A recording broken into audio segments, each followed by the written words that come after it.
د واتس اپ ډیلیټ شوي میسیجان به مونږه څنګه ګورو چې کله هم څوک مونږ ته په واتس اپ کې میسیج وکړي او هغه میسیج مونږ څخه بیرته ډیلیټ کړي، یعنې مونږ هغه میسیج نه یې کتلی او زمونږ څخه هغه میسیج دوی ډیلیټ کړي، نو آیا دا میسیج مونږ کتلی شو او که نه؟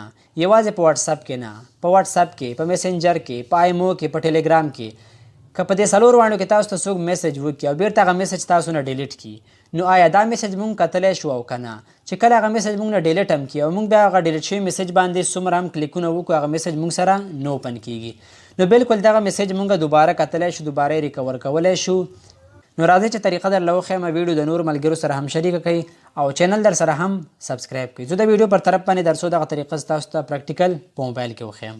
نو رایه به تاسو په خپل موبایل کې سیټینګ ته څنګه پر سیټینګ باندې کلیک کوئ، بیا به تاسو په دغه نوټیفیکیشن باندې کلیک کوئ، بیا به تاسو په دې ځای کې ایډوانسډ سیټینګز باندې کلیک کوئ. چې څنګه به دې ځای باندې کلیک کوئ نو دلته تاسو ته ښکاري نوټیفیکیشن هیسټري، بیا به تاسو په دې باندې کلیک کوئ. څنګه په دې باندې کلیک کوئ نو ګوره دا موږ سره آف دی، صحیح ده، دا ټولو موبایلو کې آف وي، صحیح ده. دا به تاسو آن کړئ، چې دا څنګه تاسو آن کړئ نو دې ځای کې به تاسو ته د واتس اپ، میسنجر، آیمو، ټیلیګرام، ټیکس میسیج چې کوم دی ډیلیټ شوي چې تاسو نه چا ډیلیټ کړي هغه به دلته تاسو ته شو کېږي. په دې ځای کې به تاسو یوازې او یوازې ټیکس میسیج، صحیح ده، هغه به تاسو دې ځای کې کتلی شئ.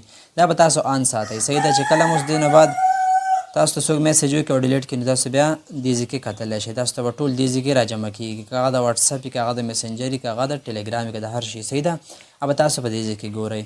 او پاتې شو د ویډیو او تصویران به موږ په څه کې ګورو. هغې لپاره به تاسو په خپل موبایل کې پلی سټور ته لاړ شئ. هلته به تاسو یو اپلیکیشن دی وامر په نوم باندې، هغه به تاسو ډاونلوډ کړئ. ما مخکې نه ډاونلوډ کړی تیار، که چا څوک نشي ډاونلوډولی زه به لینک ورته په ډسکرپشن کې ورکړم، بیا هغې ځای نه هم ځان ته ډاونلوډ کړئ.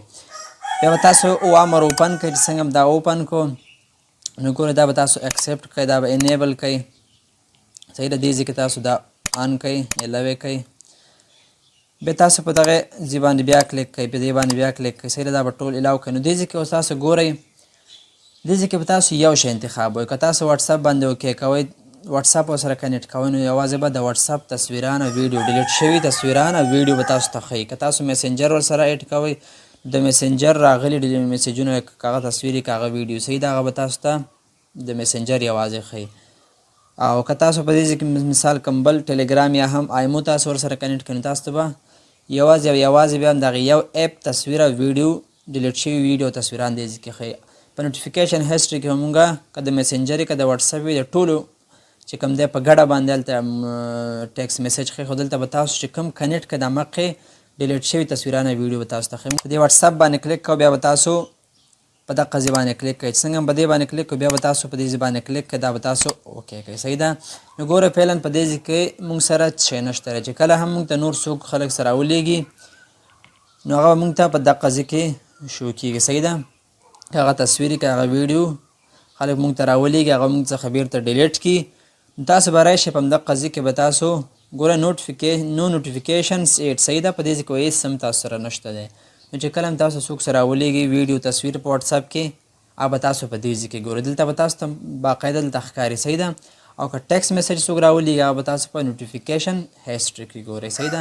په دغه طریقې سره تاسو کولی شئ چې راغلي میسیجونه، که هغه ټیکس میسیج وي، که هغه تصویر وي، که هغه ویډیو، تاسو هغه دې ځای کتلی شئ او ټیکس میسیج تاسو په نوټیفیکیشن هسټري کې کتلی شئ. نو دا وه نننۍ ویډیو، تر بیا ښه وخت.